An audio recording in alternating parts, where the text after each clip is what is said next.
This episode is brought to you by Google Gemini. With the Gemini app, you can talk live and have a real-time conversation with an AI assistant. It's great for all kinds of things, like if you want to practice for an upcoming interview, ask for advice on things to do in a new city, or brainstorm creative ideas. And by the way, this script was actually read by Gemini. Download the Gemini app for iOS and Android today. Must be 18 plus to use Gemini Live.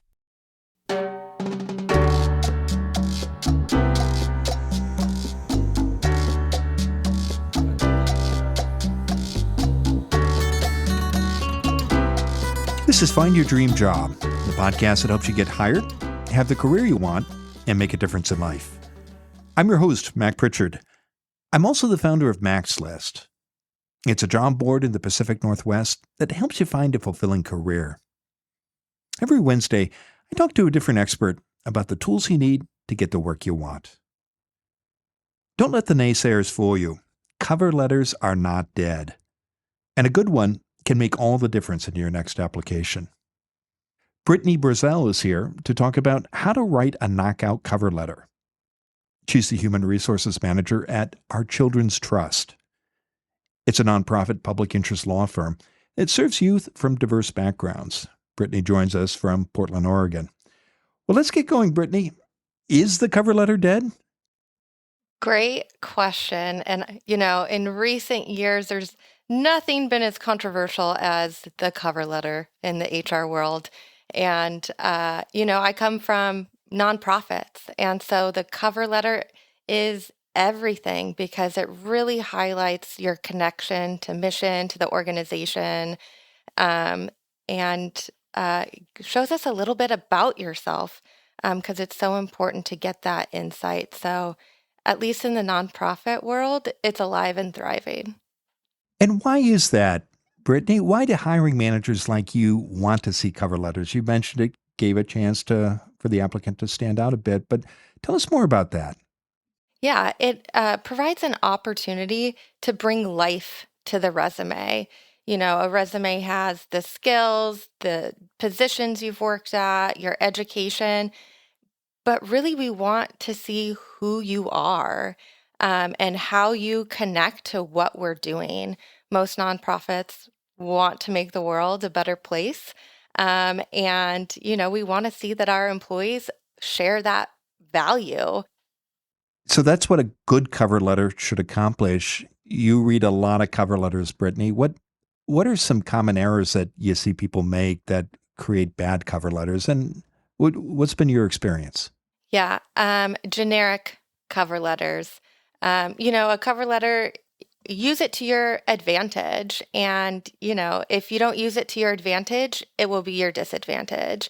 If the only thing you do is change the title, then you're not connected to the position, you're not connected to the organization, and I'm going to skip right over it.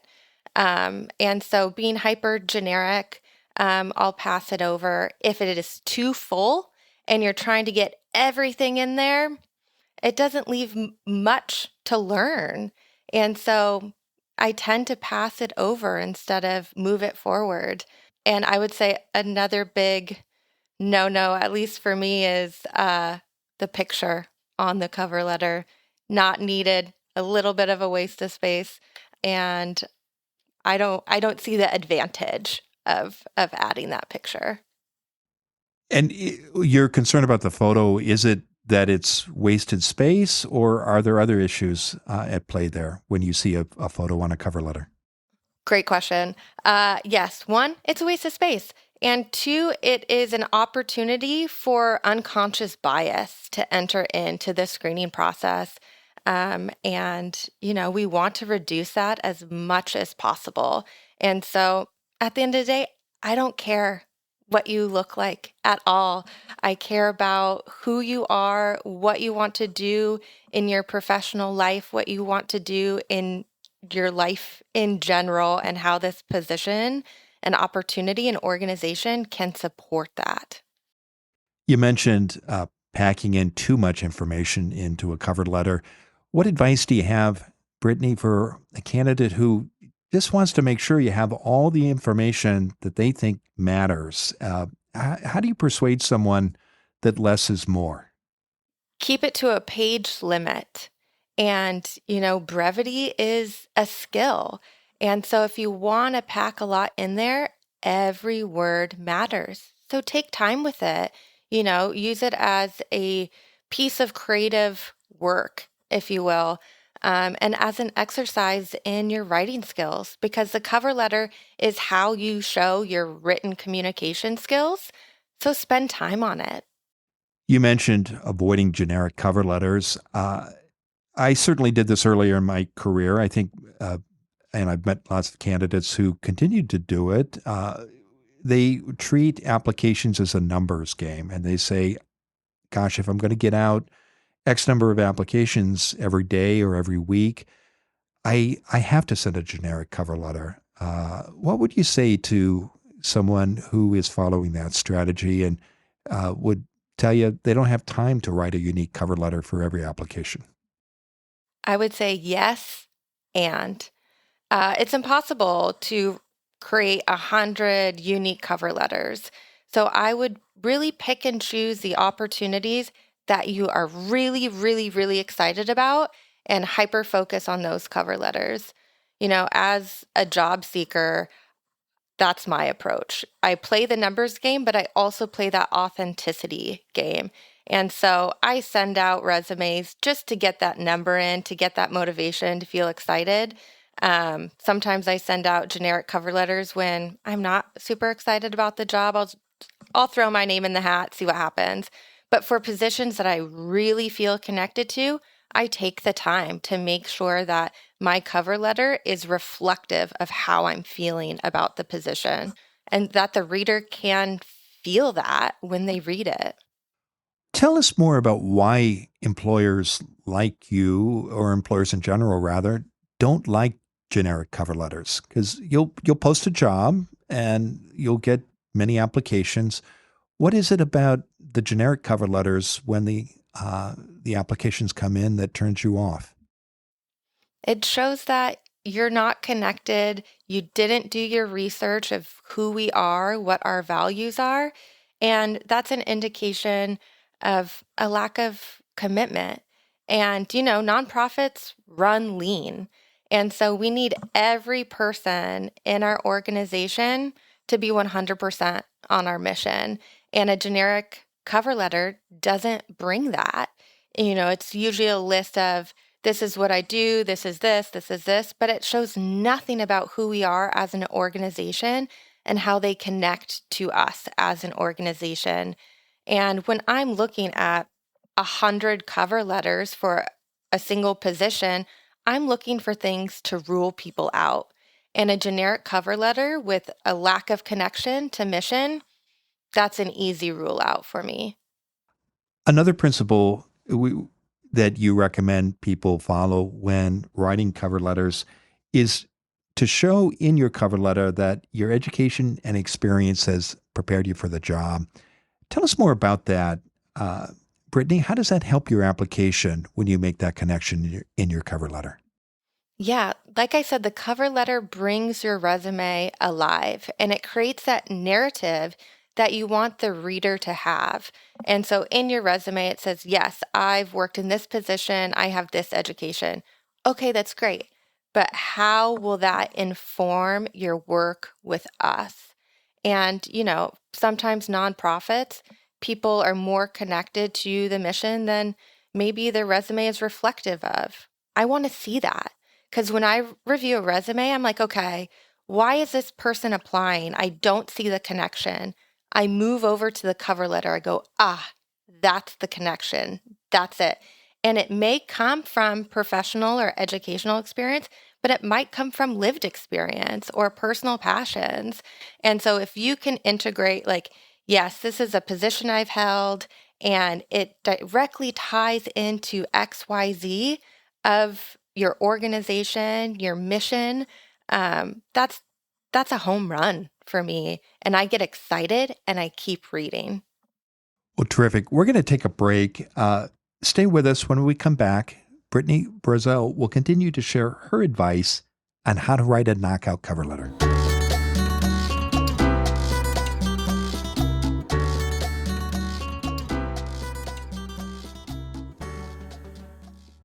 Do you ever find yourself holding back on travel plans because you're afraid of the language gap?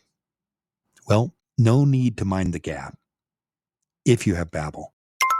Designed by real people having real conversations, Babbel gets you talking. Its tips and tools are grounded in the real-life stuff you'll actually need. So you'll be ready to talk wherever you go. I'm traveling to Germany later this year, and I'm using Babbel to learn basic German so I can order food, ask for directions, and speak to someone in a bar. You can do this too.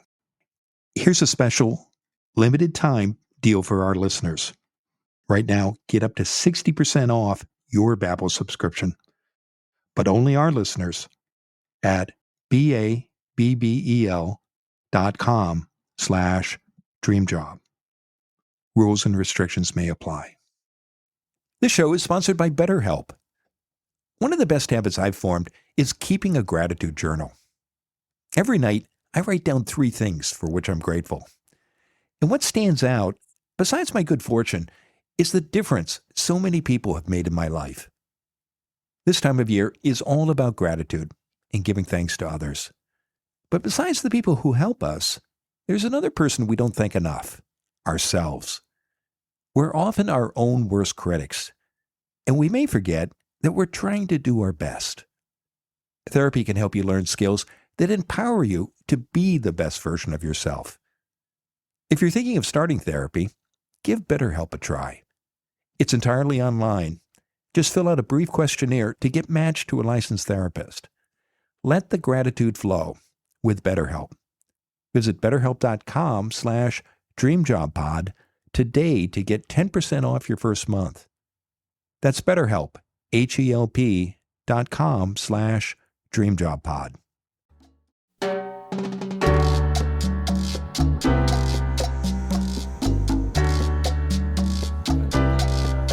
We're back in the Maxlist studio. I'm talking with Brittany Brazell. She's the Human Resources Manager at Our Children's Trust.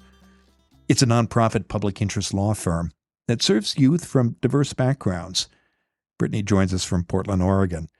Now, Brittany, before the break, we were talking about how to write a knockout cover letter. We talked about why employers want to see cover letters, what you can do in your cover letter to stand out, and some mistakes you should avoid. And we talked about 2 principles that you recommend someone follow when writing a cover letter. The first was, avoid being generic.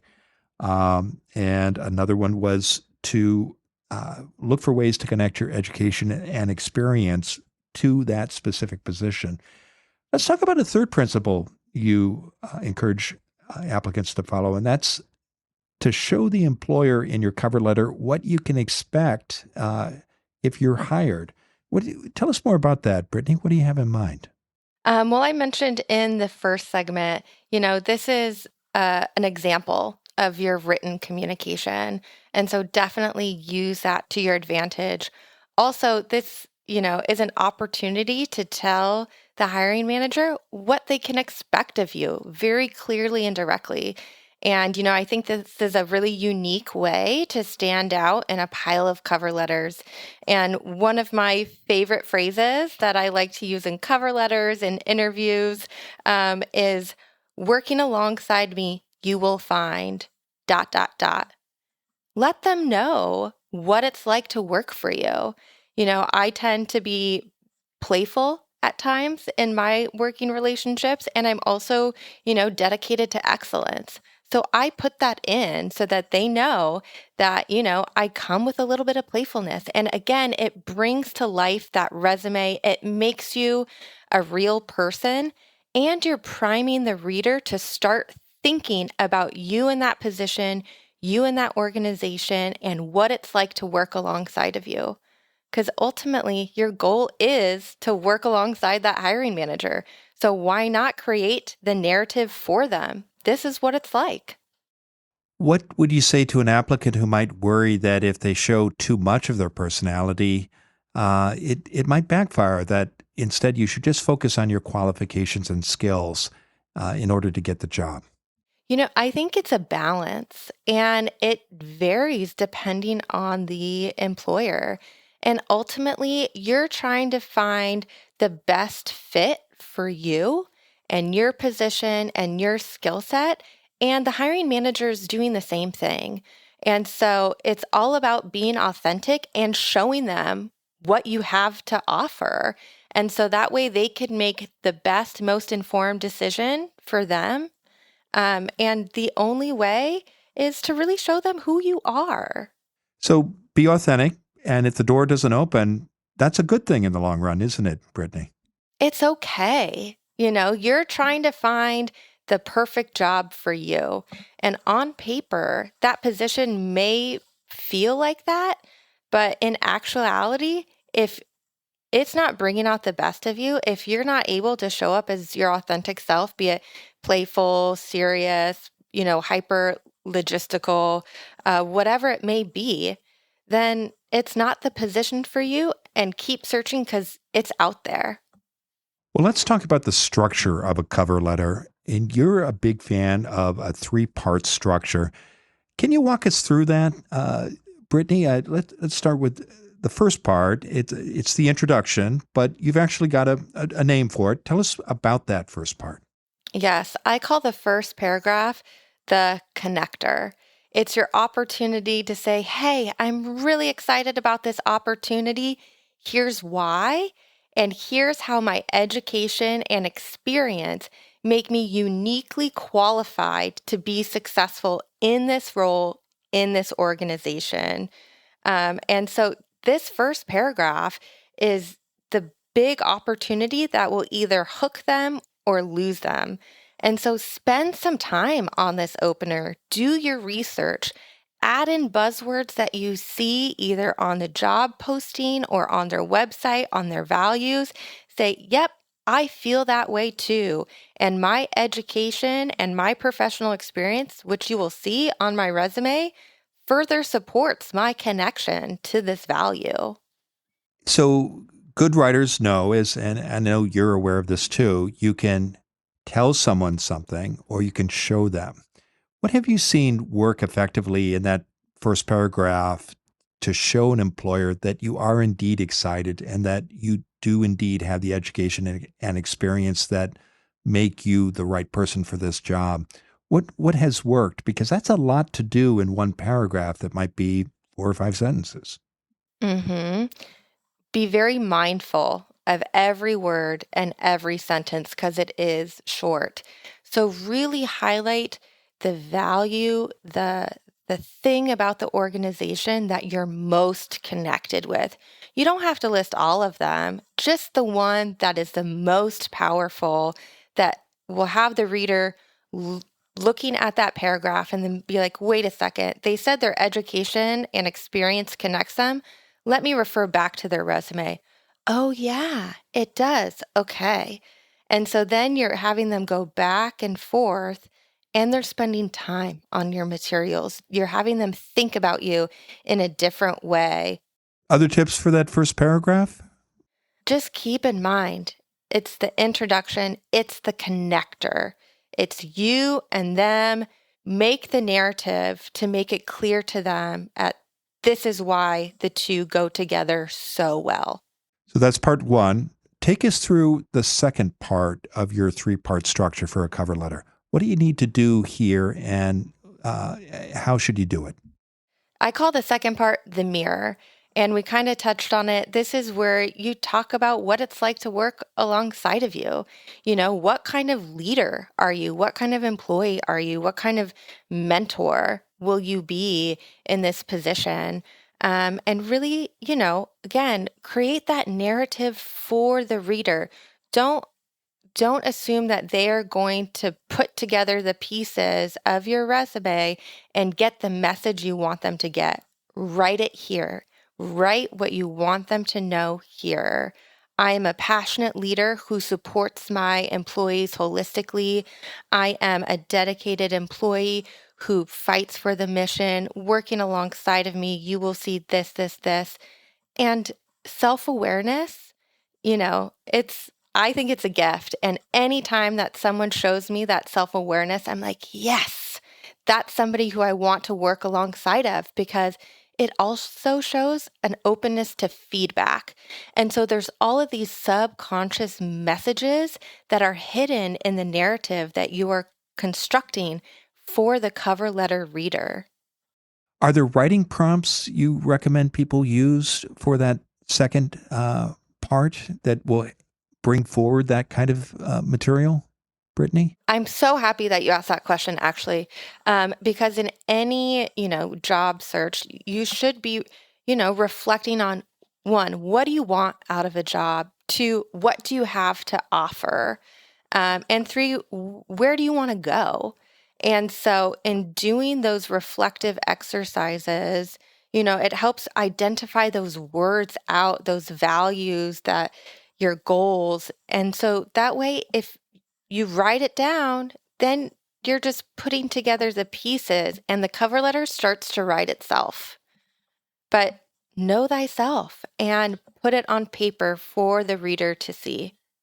Well, let's talk about the third part of your three-part structure for a cover letter. Walk us through what that is and what you want to accomplish here and how to do it.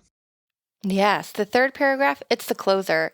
And I like to brand it as the 3 Ps: the prose, the personality, and the punch. This is your way to really show some creative writing, a different sort of version of yourself, and a way to make a lasting impression. And so, you could start off as you review my resume, I encourage you to take notice to XYZ. What do you want them to see? It's like, you will find this. You will find this. And what I, like to encourage is you will find and enter the position you're applying for. So my position title is an HR manager. So you will find an HR manager that da da da da da. So again, you're putting yourself in that role in their mind, and you're telling them, I'm your next hire. Here I am. Take notice of this stuff and you'll see it too. So in your experience, Brittany, if you follow the three principles you shared and this three-part structure, how long does it take typically once you've done this to create a unique cover letter for every application? I would say probably an hour, give or take, because with that first paragraph, you want to do your research. And so that will take time. You're looking at the mission and values page, you're looking at the organizational structure, you're looking at this, and, you're looking for those key elements that you can add into your cover letter that connect very nicely to your resume. Again, don't overload it. Just find those connectors to get the picture started. And you want to leave some things to be discovered in the interview.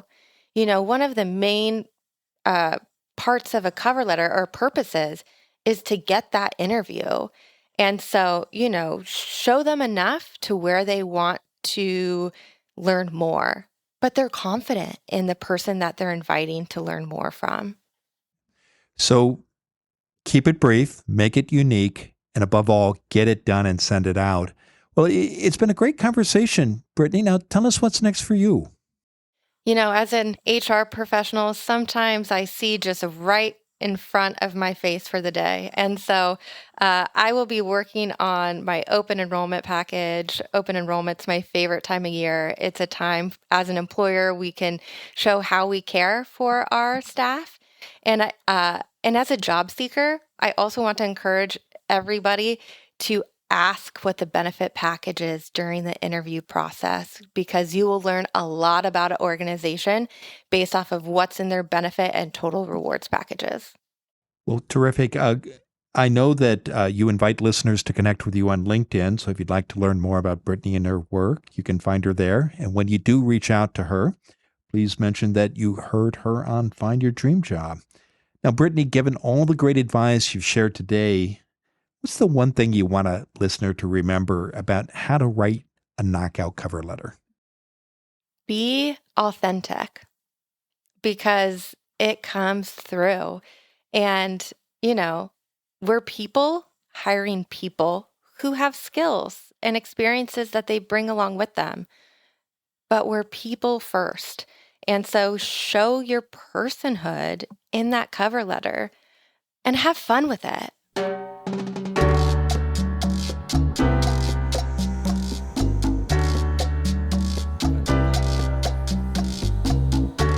Next week, our guest will be Frank Smith. He's the president of Mosaic Personnel. It's a recruiting firm that places great people in the right opportunities. You have a final interview for a job. You meet with the top leader of the organization, and you don't get an offer. What happened? Join us next Wednesday when Frank Smith and I talk about interview red flags from an employer's perspective.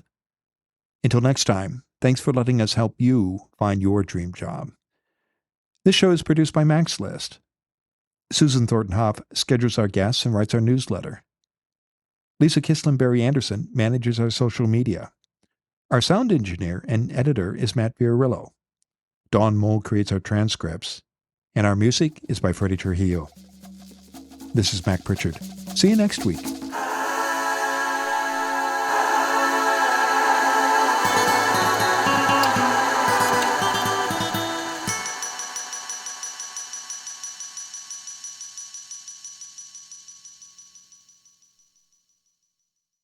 Have you ever been asked this in a job interview?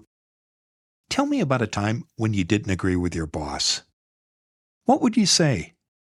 This is what's called a behavioral interview question, and it's a common tactic. Employers use this kind of question to explore your fit for a job based on your past experience. It can be an easy question to answer if you have the right strategy. I show you how to answer these gotcha questions in our free Max List guide, 100 Behavioral Interview Questions You Need to Know. To get your copy, visit maxlist.org/questions. You'll also learn 4 simple steps for answering any behavioral interview question. Again, that's maxlist.org/questions. You can count on getting these questions in your next interview. Why not get the answers before you walk into the interview room? Go to maxlist.org/questions.